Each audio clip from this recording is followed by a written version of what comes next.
In this video, we're going to look at fatty acid oxidation, or how fats are broken down for energy. So to start, we're going to look at how fatty acids are released. And you have a hormone-sensitive lipase that releases triacylglycerols that are stored in your adipocytes, or otherwise known as your fat cells. These free fatty acids will bind to serum albumin in your blood. And from there, you'll have an oxidative process known as beta oxidation. But before beta oxidation, or the breakdown of your fatty acid, can occur, you need to prime your fatty acid first.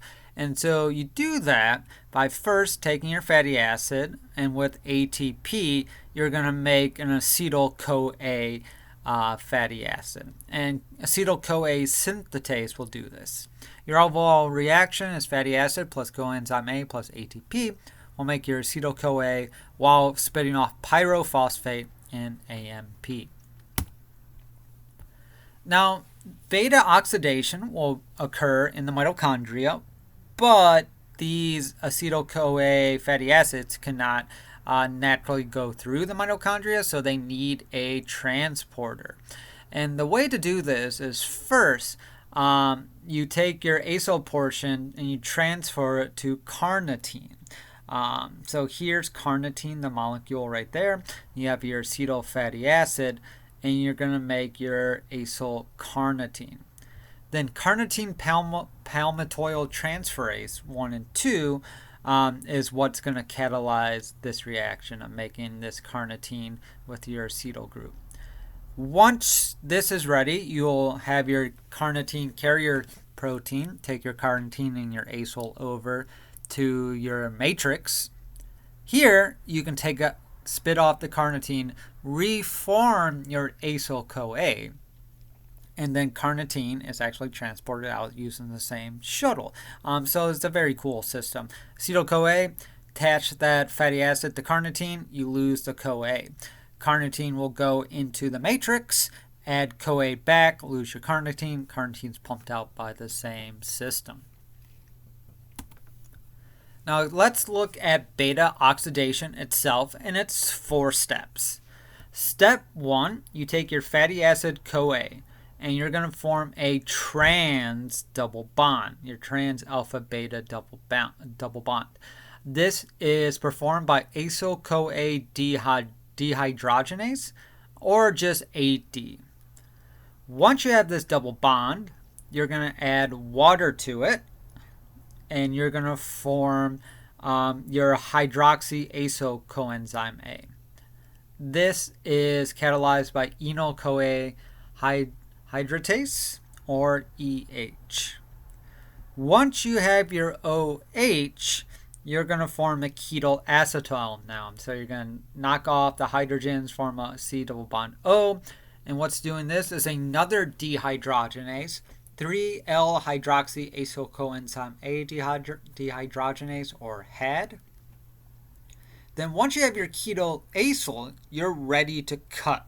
And you're going to cut right where the C double bond O is. So you're going to have another coenzyme A come in. You're going to cut off an acyl-CoA, and you're going to get your fatty acyl-CoA back, but it's 2 carbons shorter, and this will go back to the top. And this is beta-ketyl acyl coenzyme A thiolase, or KT.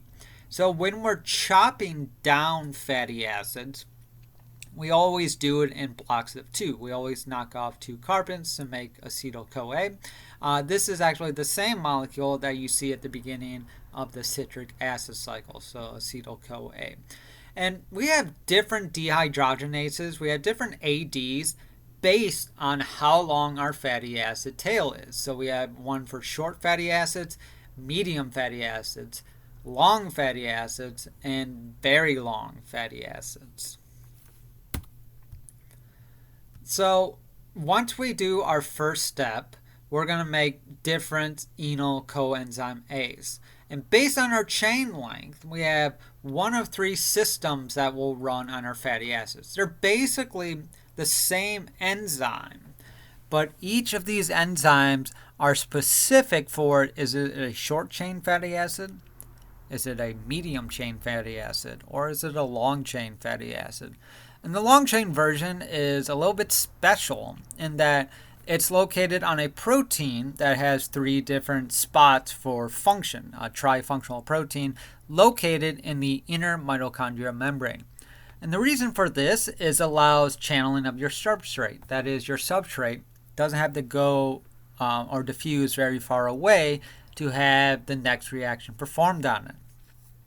And this is good because you don't want any of these long chain intermediates to be released and float off into the cell because they're very long fatty acids.